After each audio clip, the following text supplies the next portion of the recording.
Hello everybody, welcome to a new episode of How to DIY RC to the 100-inch big RC plane project that's built for FPV. In today's episode we are going to be adding or upgrading to proper landing gears and proper really size big wheels, 2 3/4 of an inch, 7.5 centimeters, that roll through high grass like it's nothing, and even can land on wet sand when it's low tide on a wet sandbank. It lands without sinking into the mud and getting stuck. They perform excellent on a plane between 800 and 1200 grams. I'm going to show you how to mount it to get it perfectly rolling, then mount it to the plane. I'm going to do a test flight, and if you're interested and like it, then you'll be finding the links from all these parts down below, just to make it easy on you. And if you're new to the channel and like what you see, then please subscribe. And I already did one side of the landing gear, so now we only have to copy it to the other side to make it work perfectly.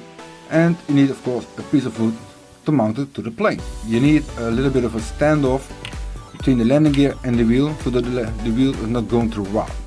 Therefore we have different size washers and a few nuts that we are using as spacers. And of course you start with the wheel. I'm going to be using the head as the outside, and then first a washer, a medium sized washer, and the wheel. You can even put some grease there if you want to make it roll smooth as possible, because every time it runs rough or it's stopping, it's like having a brake on it, and it will pull the plane left or right depending on where the wheel is sitting. Now you put an extra washer on the inside of the wheel. Then we are using 2 spacers, then an extra washer. That gives us the nice standoff that we need, so the wheel will not rub against the landing gear. And then we need an extra washer, and I think it's an M3 self-locking nut.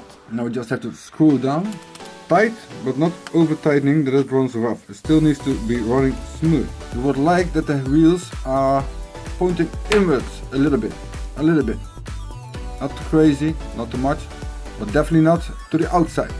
If the wheels are turning to the outside of the plane, it makes very easily a turn, and it's very twitchy, and you want to have it striking in a straight line as easy as possible. They do the same thing with cars, and they make the wheels turn in just a few degrees. The next step is mounting it to a wooden piece. Then clamp down the landing gear and drill one hole, screw it down, make sure the landing gear is tied to the wood, and then drill the second hole and make sure that everything is lined out perfectly. This is how you get the best results. And how do you make this piece of wood? How big does it need to be? Well, I made this big as the top size of the landing gear, so the landing gear is completely supported. So what is the size of this landing gear? Now the top side is 8 centimeters.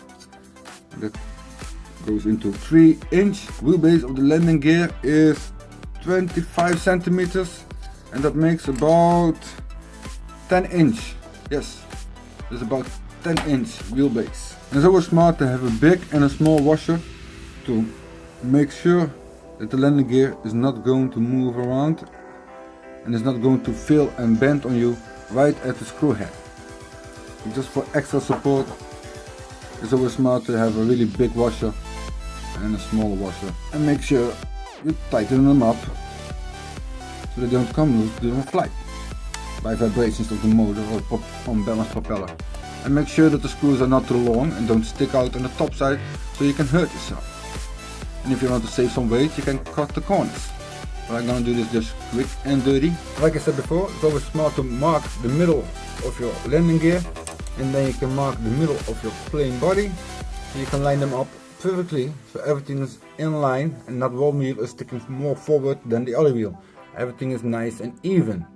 And I placed them all the way to the front, so I got maximum protection to the prop, and there's not so much chance when you land that the plane will tip over, because if the wheels are more closer to the CG, then just a slight mistake and you will land and your plane will tip over and your prop will hit the ground, and that's of course again break. And landing gear is there all to protect the propeller, in my case. And of course to do touch and goes, landings and takeoffs, because this is really what I like. And because I use wood on wood, I'm gonna use some wood glue to make a really strong bond and then 2 screws to keep it in its place. And then just a question of screwing it down and letting it dry for a couple of hours. Ooh, the nose almost tipped, but he landed pretty nice, pretty perfect, pretty like, I really like it. It's a nice upgrade. Now we can do touch and go, takes off, and in the future we're going to show you how it takes off from grass and the red sand that you're going to be seeing over there when there's low tide. I really hope you like it. I hope you give it a thumbs up, and if you're new to this How to DIY RC channel, then I hope you subscribe. And I want to say goodbye. Hopefully I see you next time. But yep, it takes off. Touch and go. Fantastic.